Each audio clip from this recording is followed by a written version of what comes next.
This is Colin Dixon with Endscreen Media, and I am at NAB 2013, and I'm talking with Tom Morgan, who is head of Net2TV. Tom, there might be a few people out there who aren't quite sure who Net2TV is, so why don't you tell us what Net2TV is? Sure, we're basically a long-form television provider, distributor to smart television devices and connected devices like Roku. So our objective is to provide long-form free ad-supported television in programming areas that you may have heard of the brand, but you've never seen that kind of programming on a TV set. So that's one area that I definitely wanted to talk about first off.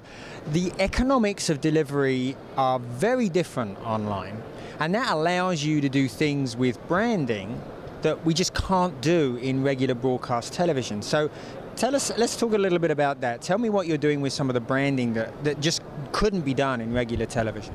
Sure, first off, we can, because we're working with programming that's much more specialized, more targeted, more affinity based. You know, we do Chow with CBS, but it's very detailed and tip-driven deep cooking, but it's more than that. We go into popular science. You know it as a magazine brand, but we now take it into a television brand and make it long form. And then we work with advertisers who are more endemic in the area or more interested in the topic.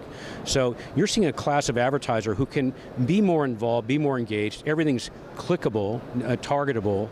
So a lot of the stuff we did years ago at abc.com, we can now do in these affinity base and bring them out on these new TV sets directly and help the consumer that's real interested in that topic really sit back and relax and enjoy affinity-based programming that's more of their liking and more their passion. So boy, you said an awful lot of things there. I want to backtrack a little bit and see if we can dig into some of it. So the first thing you said that I thought was really interesting was magazines. There seems to be a tremendous appetite in magazines to get into video.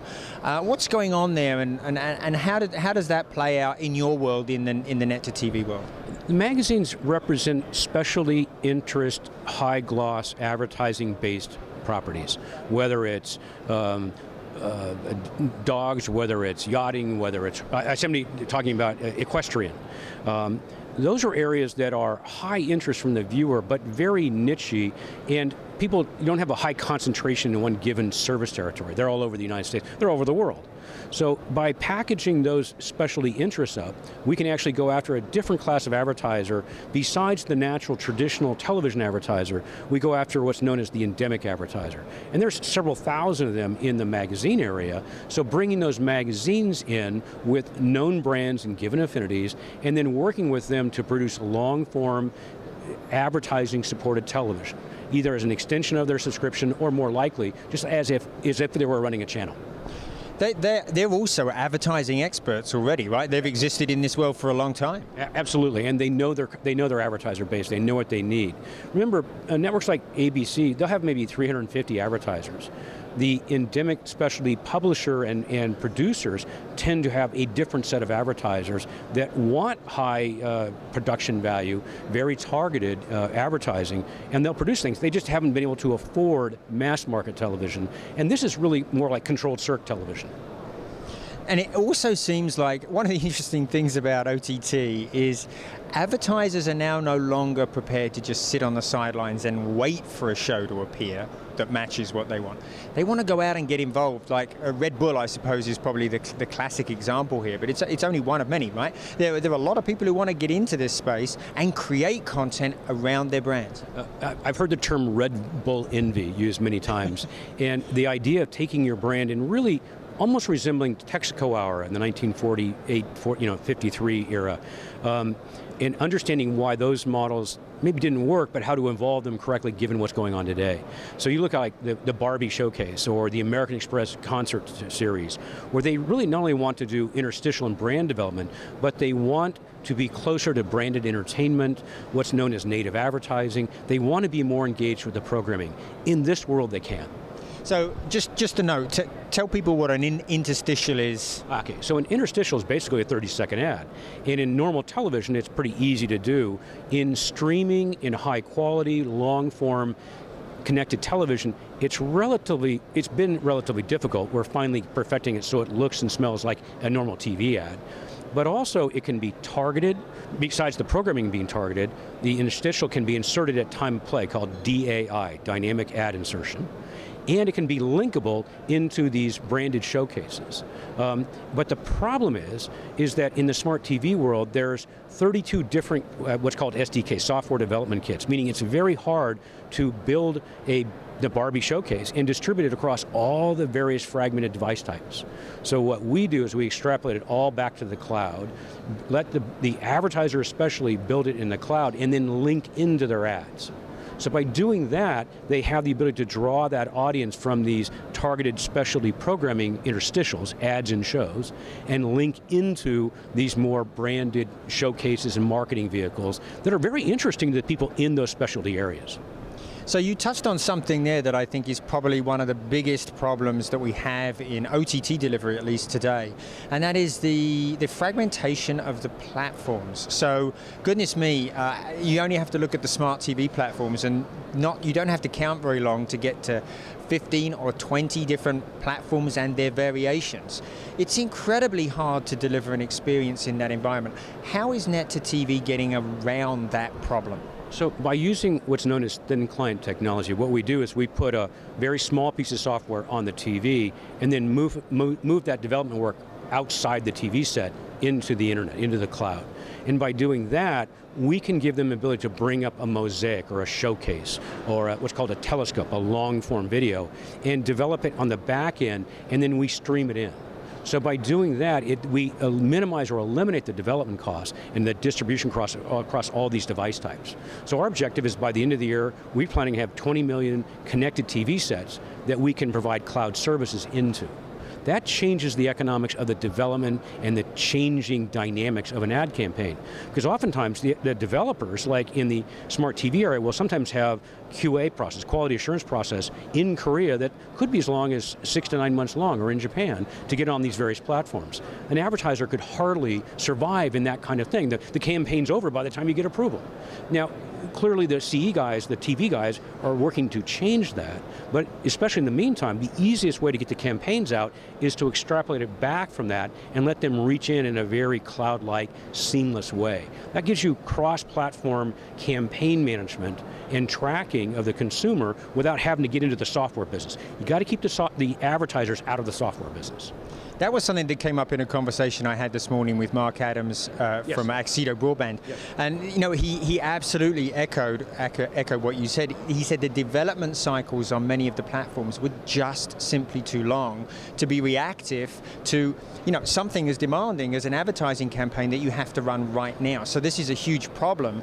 So okay, so how does Net2TV fix that for a specific advertising campaign? I mean, boy, if you're really aggregating 20 million screens by the end of this year, that's a pretty awesome footprint to reach. Right, so the ability to say, stick an ad in the middle of the CBS Chow cooking show that allowed the consumer to say, oh, that's interesting, pause the show, I want to link out into this television website. It's not even a website, we call them showcases. Mm-hmm. Some people call them microsites, but to link out, similar to what Canoe was trying to do on cable, we can now do here, but we do it from any device that has basically our player in it. So by that link out, we can put real-time analytics, we can see where people come from, different devices. They can also come from different devices in the same home, and that's very important. So the whole ability to provide a simple ad where there's not a lot of clutter, because you're not running a full C3 Nielsen television classic broadcast load, you're running a much smaller load of ads that are engagement-based, very targeted, and clickable into these branded entertainment destinations. And that allows the sponsor to really get much more involved with the channel, the programming, the environment. It's like GQ magazine or Vogue. People read the ads as often as they read the articles, because in there the ads are just as important. So too in affinity programming, the ads become very, very important and part of the mix, part of the fabric of the network. So this was a lot of the stuff, as you know, I was working in interactive television for probably too long in my career, because we never could quite get there. It never seemed to be the right model. One of the things that we haven't talked about is that what does seem to be working, at least now for consumers, is dual screen. So I can have a tablet in my lap, and be watching something on the television. Now, tell me, is Net2TV active in dual screening yet, or is that an area of growth for the company? Area of growth for the company. We're starting with getting our programmers online, getting scale, and basically getting the consumer to use the programming and understanding what they're interested in viewing. There are no ratings points here. There's no Nielsen overnights or any of that stuff. So we have to figure out that first and get scale. But the idea that you could watch an ad and say, you know, not just pause the show and watch it, but keep the show going and I'll watch the rest of that showcase on my iPad while the show's going on is perfectly acceptable. So you do whatever the consumer wants. It's all about consumer control. However the consumer wants to consume that, whether they want to do it in the second screen, they want to do it in the primary screen but stop the show, it's about control. That's what the consumer wants. It's not that they really want to do all this search and everything else. They want control of what they're watching. You know, it's the new WWW, what I want to watch, when I want to watch, where I want to watch it. Mobility, control, and accessibility. So one of the things I was doing last week was Psych had the 100th episode, and they launched some Sync TV content with that. And actually it was a lot of fun. I had a lot of fun looking at the quotes and little video snippets. One of the things that really surprised me that they didn't do was they didn't do anything with the ads that were provided during the breaks. And actually that was an opportunity for me to go in and start playing with the other content that they had provided. So in a way it kind of distracted me from the ads. Right. That seemed a little bit of a strange decision to me. What do you think? Well, what you have to do is also engage the advertisers so they create quality creative to go along with that functionality. So if that functionality is small, it takes a lot of work for an advertiser to bring up a second screen app. So sometimes the technology gets ahead of the marketplace. So they'll start seeing the effectiveness of the programmers because the programmers are doing it to make a point that you can do this. And the advertisers suddenly go, oh, not only can you do it, but you have enough viewers to do this. One of the agencies I talked to last week says there's now 40 million, dynamic households in, but targetable and engagement, clickable TV ads in a setting that, or environments that you can actually safely do this in a scalable way. That's what the big agencies and the marketing teams of the advertisers want. They need good quality programming, good interstitials, good ads and shows, good targeting, and good engagement-based functionality that works the same way across multiple platforms. It's not fragmentation, it's scale. Yeah. TV's about scale. Yeah. And on that point, I'm afraid, Tom, we're going to have to leave it. We could have talked a long time about this. I hope you come back and we have another chat on this very subject in the not too distant future. Tom, thanks very much. Look forward to it, Colin. Thanks. Right. This has been Colin Dixon with End Screen Media.